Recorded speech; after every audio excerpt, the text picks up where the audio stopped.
Udah. Perkenalkan, nama saya Edi Prabowo dari kelas MDR NPM 0253 dan ini teman saya.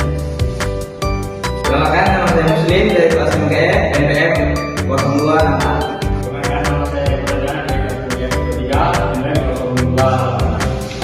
Perkenalkan, nama saya Sri Hartati Ulfatulya dari kelas MDF 23 NPM 0292. Perkenalkan, nama aku Laila Tuladaria dari kelas MDF 23 NPM 0265. Nama saya Nurjani dari kelas NPM 23 NPM 0257. Di sini saya akan menjelaskan tentang definisi kebijakan dividen.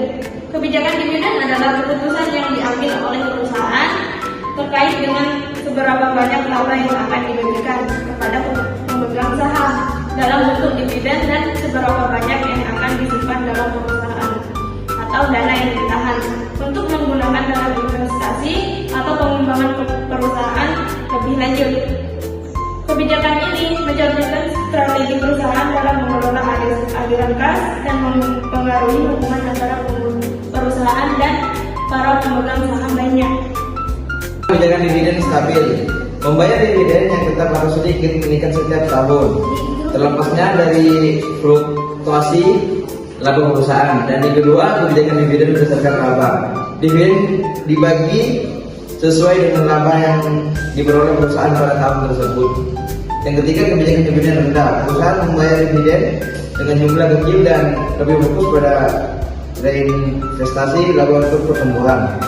Dan yang keempat, kebijakan dividen tinggi. Perusahaan membayar dividen yang tinggi sebagai cara menarik investor dengan sedikit reinvestasi laba.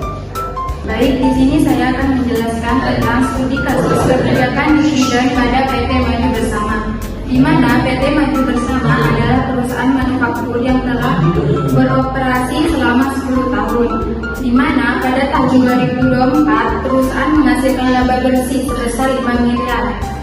Perusahaan juga sedang mempertimbangkan kebijakan dividen yang akan diambil, di mana kebijakan dividen yang akan diambil yaitu yang pertama, kebijakan dividen stabil, di mana perusahaan membayar dividen tetap sebesar 200 juta per tahun.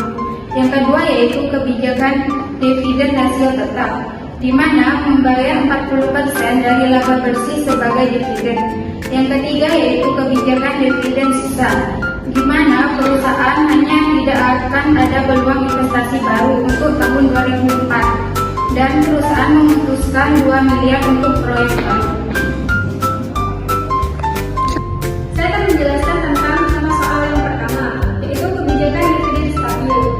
Jika PT Maju Bersama menerapkan kebijakan dividen stabil sebesar 200 juta per tahun, berapa laba bersih yang dibagikan sebagai dividen? Berikut cara penyelesaiannya.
Contoh soal kedua, kebijakan dividen rasio tetap. Jika perusahaan menerapkan kebijakan membayar 40% dari laba bersih sebagai dividen, berapa besar dividen yang dibagikan? Saya akan memberikan penyelesaian pada soal tersebut. Jadi, dividen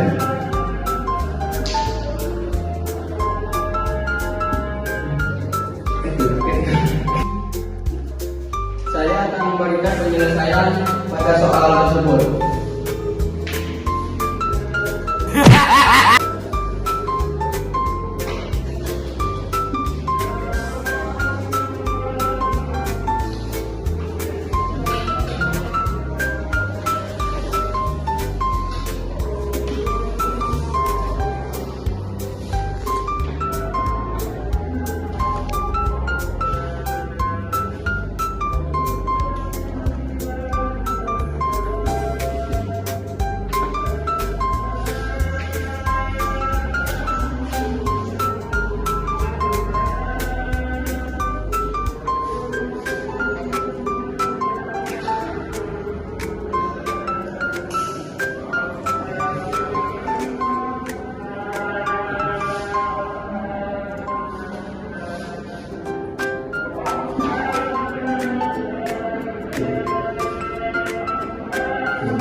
Dividen sama dengan rasio dividen kali laba bersih. Dividen sama dengan 40% kali 5 miliar. Jadi hasilnya 2 miliar. Jadi dividen rasio tetap yang dibagikan adalah 2 miliar. Contoh soal yang ketiga yaitu kebijakan dividen sisa. Pertanyaannya, jika perusahaan memiliki kebijakan dividen yang sisa dan membutuhkan 2 miliar untuk investasi, berapa besar dividen yang dapat dibagikan? Untuk penyelesaiannya seperti ini.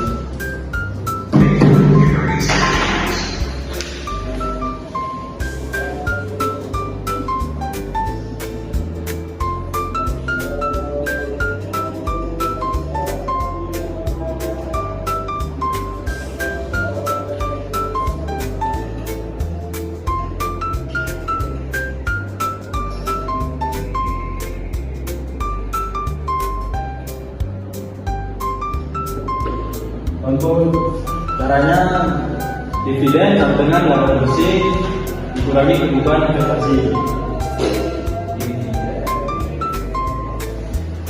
Sini laba bersihnya dengan 5 juta.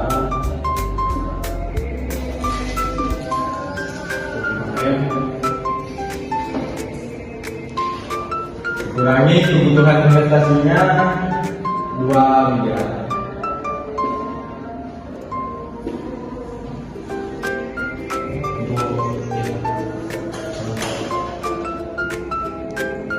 Situasinya yaitu 3 miliar.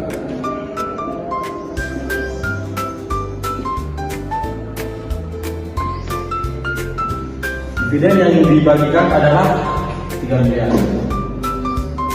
Sekian dari presentasi kelompok 1 yaitu tentang kebijakan dividen. Sekian, terima kasih.